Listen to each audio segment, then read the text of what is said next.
worth remembering that all the celebration of this day is rooted in history. It's recorded that shortly after the Declaration of Independence was signed in Philadelphia, celebrations took place throughout the land, and many of the former colonists, they were just starting to call themselves Americans, set off cannons and marched in fife and drum parades. What a contrast with the sober scene that has taken place a short time earlier in Independence Hall. 56 men came forward to sign the parchment. It was noted at the time that they pledged their lives, their fortunes, and their sacred honors. And that was more than rhetoric. Each of those men knew the penalty for high treason to the crown. We must all hang together, Benjamin Franklin said, or assuredly we will all hang separately. And John Hancock, it is said, wrote his signature in large script so King George could see it without his spectacles. They were brave. They stayed brave through all the bloodshed of the coming years.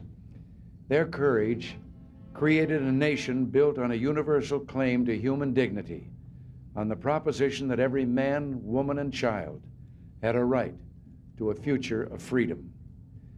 For just a moment, let us listen to the words again.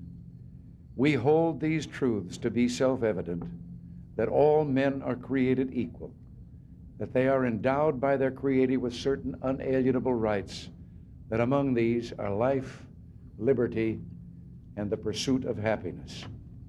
Last night, when we rededicated Miss Liberty and relit her torch, we reflected on all the millions who came here in search of the dream of freedom inaugurated in Independence Hall.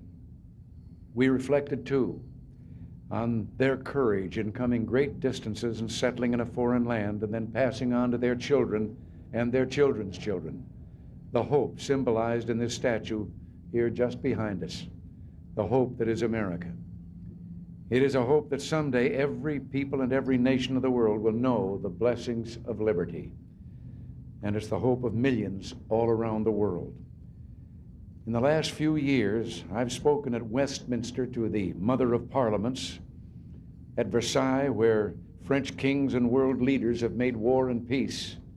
I've been to the Vatican in Rome, the Imperial Palace in Japan, and the ancient city of Beijing.